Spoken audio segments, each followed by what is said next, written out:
Today, the topic we are going to discuss is Communist Party of India. Bharat की communist party ये हमारी एक national political party है। भारत में कम्युनिस्ट पार्टी का इतिहास हमारी आज़ादी से पहले का है।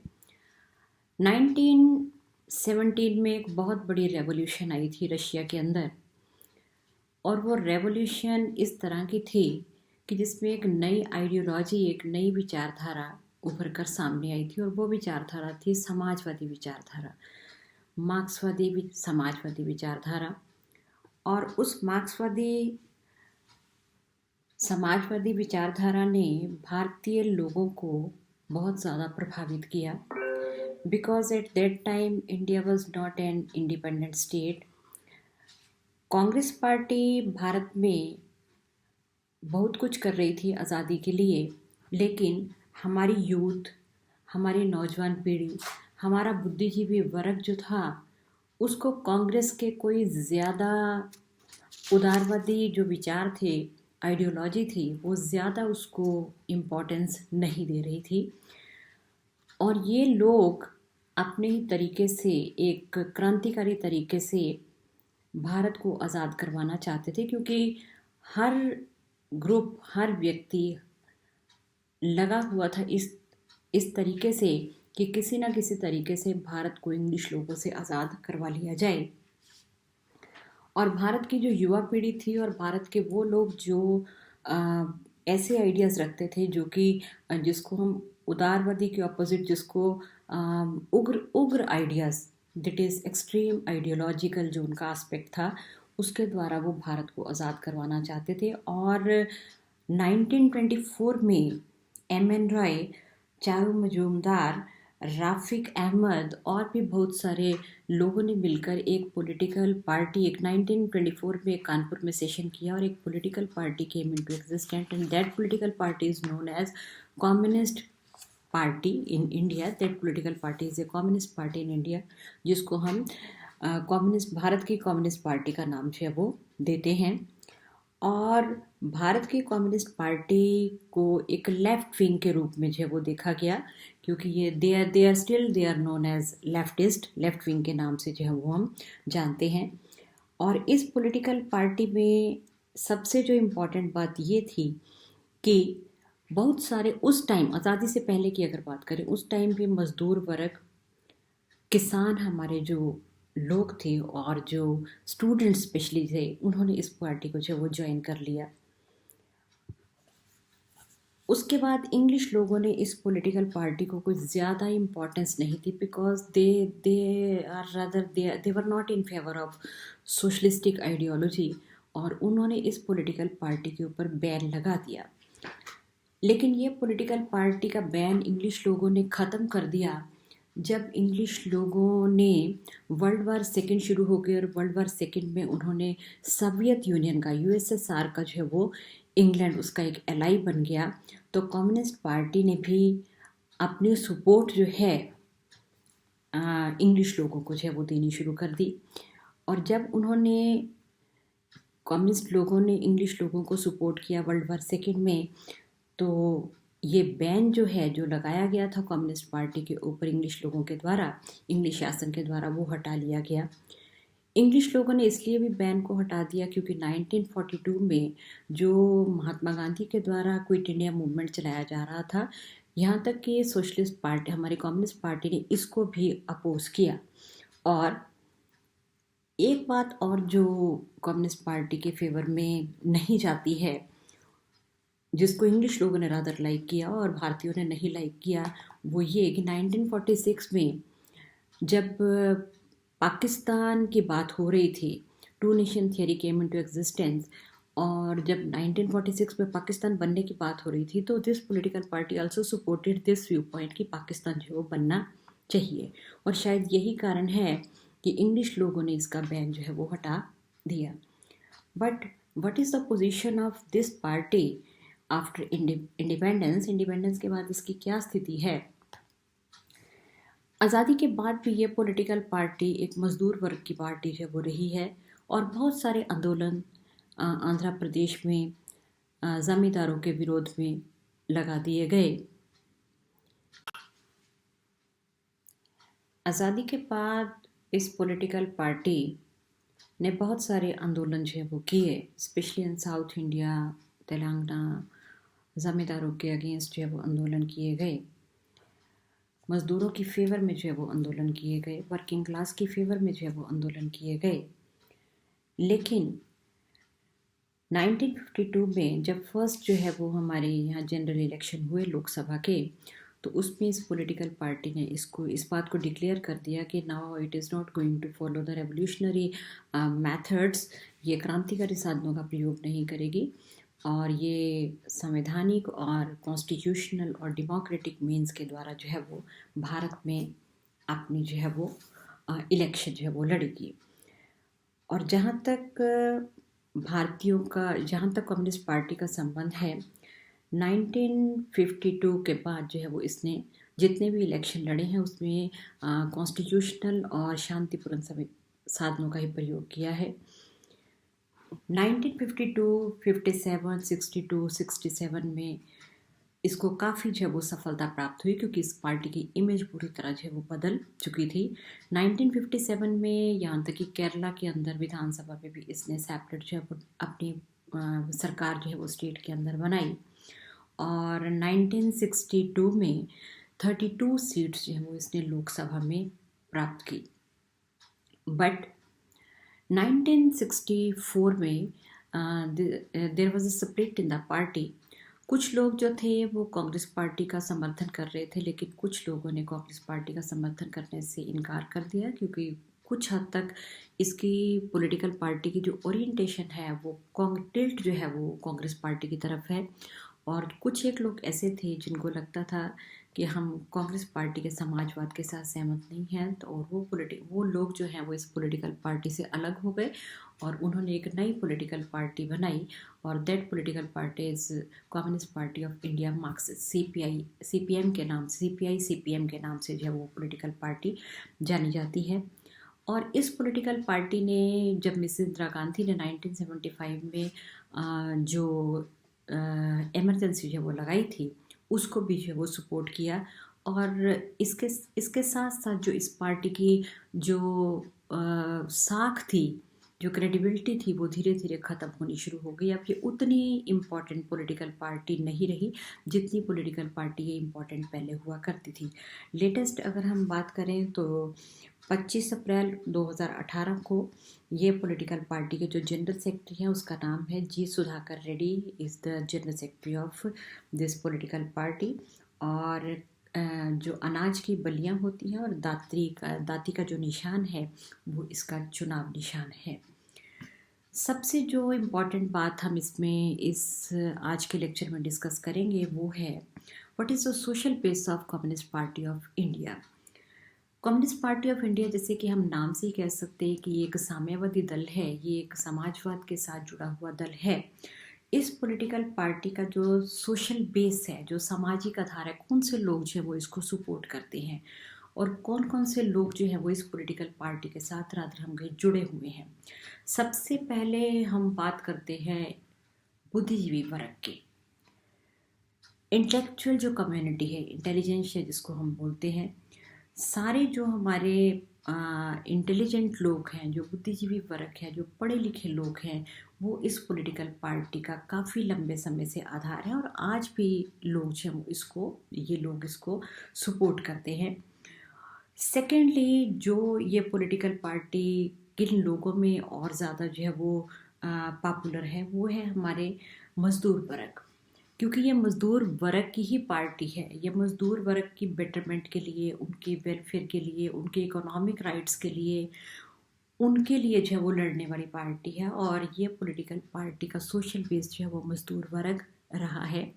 थर्डली हम बात करें तो जो लैंडलेस और स्मॉल फार्मर्स हैं, ऐसे हमारे किसान वर्ग के लोग जिनके पास भूमि नहीं है, जिनके पास खेती करने के लिए ज़मीन नहीं है, और जो स्मॉल फार्मर्स है जिनके पास बहुत थोड़ी ज़मीन है, ऐसे जो काश्तकार लोग हैं, उनको मालिक बनाने की ये पॉलिटिकल पार्टी बात करती है। और ये लोग भी, जो लैंडलेस लोग हैं और जो स्मॉल फार्मर्स हैं, they are also supporters of this political party. This is the social base of Communist Party of India में firstly we will talk about the intellectual group, intelligentsia of India. जितने भी हमारे पढ़े लिखे लोग हैं, जितने भी हमारे बुद्धिजीवी वर्ग है, चाहे वो डॉक्टर्स हैं, टीचर्स हैं, और ये लोग जो हैं वो इस पॉलिटिकल पार्टी के समर्थक हैं, इस पॉलिटिकल पार्टी को सपोर्ट करते हैं हमारे समाज के अंदर। सेकेंडली, जो हमारे मजदूर वर्ग हैं, जो हमारी लेबर क्लास है, जो हमारी वर्किंग क्लास है, जो कारखानों में काम करती है, जो फैक्ट्रीज में काम करती है, जो मिलों में काम करती है, जो अनऑर्गेनाइज्ड लेबर है, वो भी इस पॉलिटिकल पार्टी को जो है वो सपोर्ट करती है। थर्ड जो इसका सोशल बेस है वो है हमारे लैंडलेस एंड स्मॉल फार्मर्स, जो हमारे छोटे किसान हैं, जिनके पास बहुत थोड़ी ज़मीन है, और जो हमारे वो किसान जिनके पास, जो खेती तो करते हैं लेकिन उनके पास अपनी ज़मीन नहीं है, और बड़े जो किसान हैं उनकी खेतों में काम करते हैं, उनको भी ये ज़मींदारों की चंगुल से जो वो निकालना चाहती है। ये भी जो हमारे लैंडलेस और स्मॉल फार्मर्स हैं, ये भी इसके बहुत बड़े समर्थक हैं। और सबसे बड़े इसके समर्थक हैं हमारे नौजवान लोग और स्टूडेंट्स, यूथ एंड स्टूडेंट्स, वो हमारे इसके बहुत बड़े समर्थक हैं। और वर्तमान समय में पूंजीवादी व्यवस्था को जो समस्याएं उनसे हल नहीं हो रही हैं बाकी पॉलिटिकल पार्टी से, वो चाहते हैं कि इस पॉलिटिकल पार्टी के साथ जुड़कर हम पूंजीवादी समाज को ख़त्म कर सकें, क्योंकि हमारी नौजवान जो पीढ़ी है वो कैपिटलिज्म का विरोध करती है। और कुछ हद तक हमारी जो शेड्यूल कास्ट हैं और शेड्यूल ट्राइब्स हैं और बैकवर्ड क्लासेस हैं, वो भी इसका जो वो समर्थन करती है, वो भी इसका सोशल बेस है। फॉर एग्जांपल इन पश्चिम बंगाल में है, त्रिपुरा में है, मणिपुर, यूपी, बिहार, मध्य प्रदेश, आंध्र प्रदेश और केरला आदि राज्यों में जो ये वर्ग काफ़ी लोग वहाँ पर रहते हैं, तो कम्युनिस्ट पार्टी की विचारधारा के साथ, इसके आइडियोलॉजी के साथ ये लोग जो हैं वो जुड़े हुए हैं। So I repeat, the social base of Communist Party in India is, one is the intelligentsia group, second one is the labor class, working class, yeah, and third one is landless and small farmers, fourth one is youth and students, those who are studying in colleges and university, they are also supporter of this political party. scheduled caste, scheduled tribes and backward class, जो हमारे different states के अंदर इनकी जनसंख्या पाई जाती है, वो भी इसका जो वो समर्थन करते हैं। आज के लेक्चर में हम इसका कुछ हद तक आइडियोलॉजिकल बेस पे स्टडी करेंगे कि इस पॉलिटिकल पार्टी की जो विचारधारा है, जो आइडियोलॉजी है, वो क्या है, क्यों जो है, किन बातों को लेकर, किन विचारधाराओं को लेकर ये पॉलिटिकल पार्टी जो है वो लोगों में अपना बेस बनाना चाहती है। First of all, we will talk about this political party. As the name is concerned, it has got full faith in socialism. इसका समाजवादी विचारधारा में या समाजवाद में पूरा विश्वास है। ये किसी भी तरह से प्राइवेट संपत्ति का विरोध करती है, हमारी जो प्राइवेट प्रॉपर्टी है उसका विरोध करती है। ये बड़े उद्योगों का विरोध करती है। ये विदेशी व्यापार, FDI जो इन्वेस्टमेंट है उसका विरोध करती है। और यहाँ तक कि ये राष्ट्रीय जो हमारे MNCs हैं, जो मल्टीनेशनल कॉरपोरेशंस हैं, उनको भी ये समर्थन जो वो नहीं देती है, उसका भी विरोध करती है। It believes in the welfare of the whole society. इसमें वर्किंग क्लास, लैंडलेस फार्मर्स और यूथ और स्टूडेंट्स की बात ये ज़्यादा करती है। Secondly, this political party has got full faith in secularism. ये पॉलिटिकल पार्टी धर्मनिरपेक्षता में विश्वास रखती है और ये किसी भी धर्म को व्यक्तिगत मामला मानती है। This is the personal, religion is the personal affair of the individual, state has nothing to do with it. इसके लिए वो धर्म और राजनीति को अलग अलग रखना चाहती है और वो भारत के अंदर एक धर्मनिरपेक्ष राज्य की स्थापना करने के लिए पूरी तरह से अड़िग है, पूरी तरह से उसको बनाए रखना चाहती है। और वो ऐसे किसी भी दल के ऊपर, ऐसे किसी भी ऑर्गेनाइजेशन के ऊपर पाबंदी लगाना चाहती है जो धर्म के नाम पर लोगों में बंटवारा करना चाहता है। Thirdly, faith in democracy. ये पॉलिटिकल पार्टी लोकतंत्र में विश्वास रखती है और ये पॉलिटिकल पार्टी चाहती है कि भारत में लोकतंत्र और भी मजबूत होना चाहिए। और जो राष्ट्रीय सुरक्षा कानून है, जो NSA नेशनल सिक्योरिटी एक्ट, ये उसका भी विरोध करती है। और जितनी भी अनडेमोक्रेटिक बातें हमारे भारत के अंदर होती हैं तो उसको वो पूरी तरह से ख़त्म करना चाहती है। और डेमोक्रेसी वो पूरी तरह से भारत के अंदर by the people for the people of the people, इस विचारधारा को वो लागू करना चाहती है। Next is this political party also opposes the imperialism and colonialism. Communist party जो है वो साम्राज्यवाद और उपनिवेशवाद का पूरी तरह से विरोध करती है।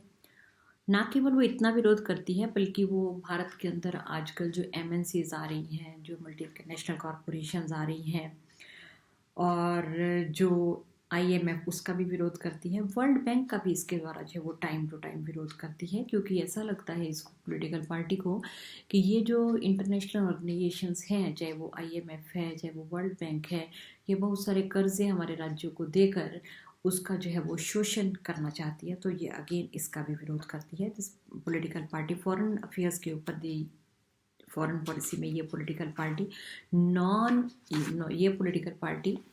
नॉन अलाइनमेंट में विश्वास रखती है। ये पॉलिटिकल पार्टी पूरी तरह से गुट निरपेक्षता में विश्वास रखती है और ये पूरी तरह से आजकल जो हमारा साम्राज्यवाद, हमारा जो अमेरिकन सोशलिज्म है, अमेरिकन जो इम्पीरियलिज्म है, rather this is not socialism, American जो इम्पीरियलिज्म है उसका पूरी तरह से विरोध करती है।